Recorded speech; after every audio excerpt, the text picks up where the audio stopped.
Assalamualaikum warahmatullahi wabarakatuh. Ensiklopedia Al-Fatih kembali ke hadapan Anda untuk berbagi info Islami. Semoga menginspirasi aktivitas Anda hari ini. Dan jangan lupa klik tombol subscribe dan aktifkan notifikasi tombol lonceng agar tidak tertinggal berita terbaru dari Ensiklopedia Al-Fatih.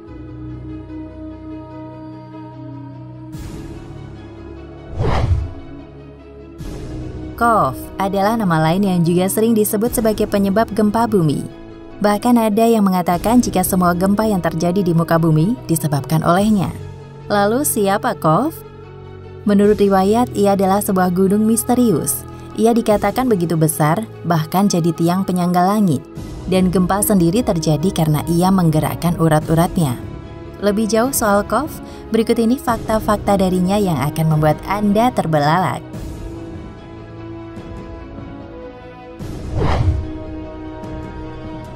Qaf, bapaknya para gunung di dunia.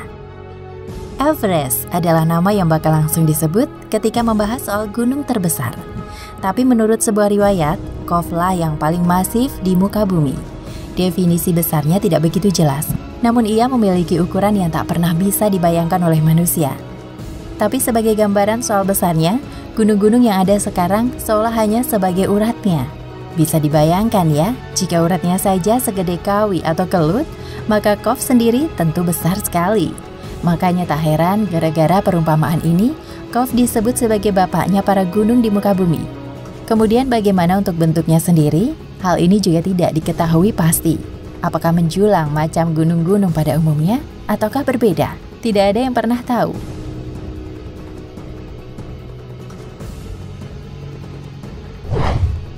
Letak Qaf yang tidak pernah diketahui. Setelah tahu kalau ukuran Qaf begitu masif, pertanyaan selanjutnya adalah di mana letaknya? Dengan fisik yang begitu besar, tentu cukup mudah untuk menemukan gunung ini.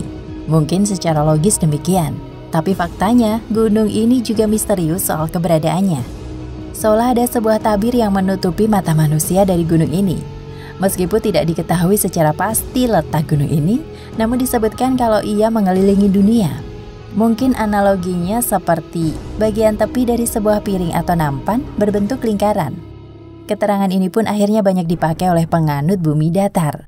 Berangkat dari sini, Qaf kemudian disebut penyangga langit, karena pada prinsip bumi datar, cakrawala itu berbentuk kubah. Bagian langit yang bertemu dengan daratan berada pada sang gunung ini.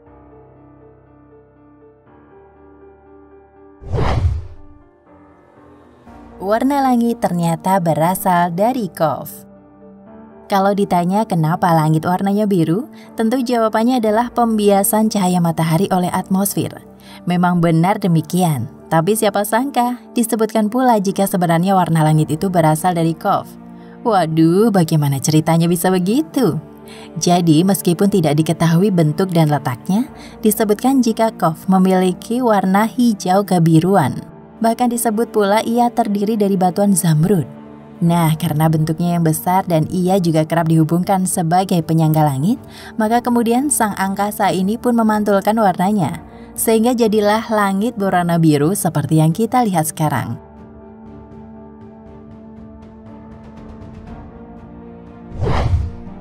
Qaf yang jadi penyebab gempa di muka bumi.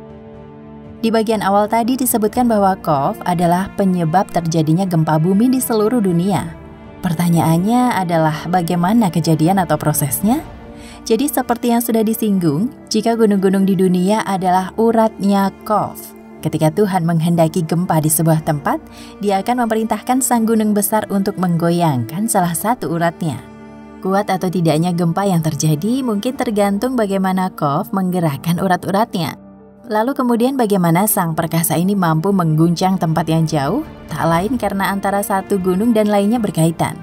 Seperti yang Anda tahu, patahan bumi itu saling terkoneksi lewat gunung-gunungnya. Jadi ketika Qaf mengguncangkan tempat yang jauh, maka ia perlu menggoyangkan uratnya yang berada di sana.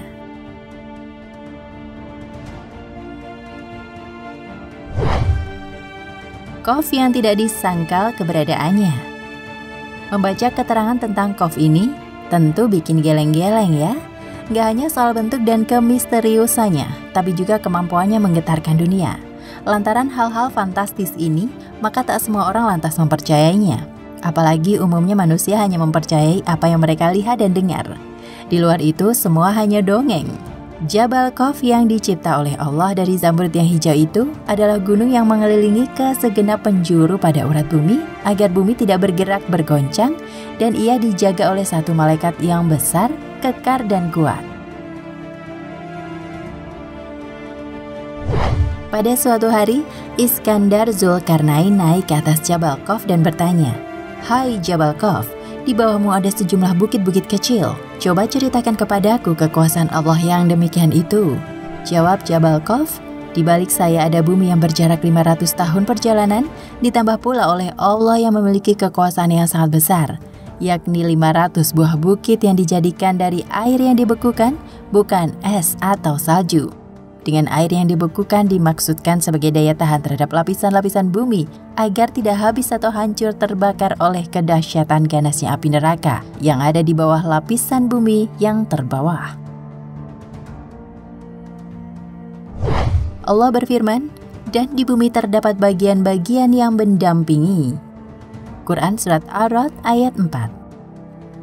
Berkaitan dengan ayat ini, Nabi Shallallahu Alaihi Wasallam selanjutnya menerangkan bahwa di belakang Gunung Qaf ada lebih dari 70 bumi dari misik atau kasturi, lebih dari 70 bumi dari emas, lebih dari 70 bumi dari besi, lebih dari 70 bumi dari ambar, lebih dari 70 bumi dari kapur.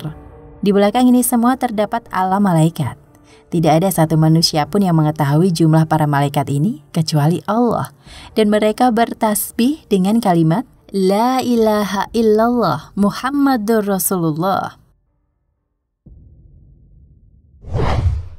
Dalam kitab An-Nawadir diterangkan bahwa di belakang Jabal Qaf ada bumi warnanya seperti perak, besarnya 7 kali dunia. Bumi itu berisi penuh dengan malaikat.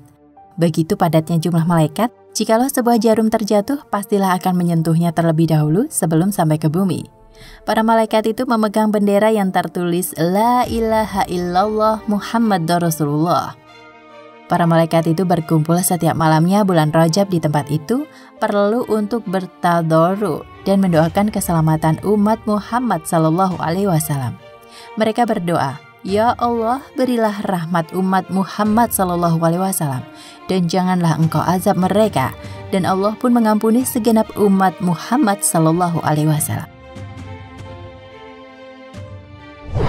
Hadis ini derajatnya dhaif atau lemah karena sanadnya terputus. Maksudnya tidak tersambung pada Nabi Sallallahu Alaihi Wasallam.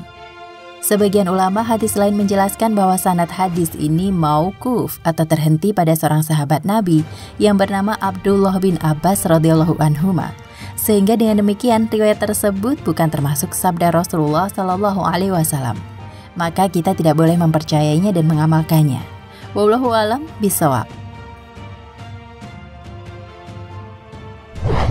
Hal yang benar terkait hadis tentu adalah menurut siapa-siapa saja penuturnya. Jika semua jelas dan sahih, barulah kemudian dipercaya. Qaf, mau percaya atau tidak kepada keberadaan dan peran sang perkasa ini, tentu kembali ke masing-masing ya. Namun yang jelas, adanya gempa adalah fenomena alam yang memang akan selalu terjadi seiring dengan bumi yang bergerak. Atau bisa jadi tanda bagi kita. Barangkali itu adalah sentilan Tuhan agar manusia tak lalai dan kembali ke jalan yang benar. Wallahu a'lam bishawab.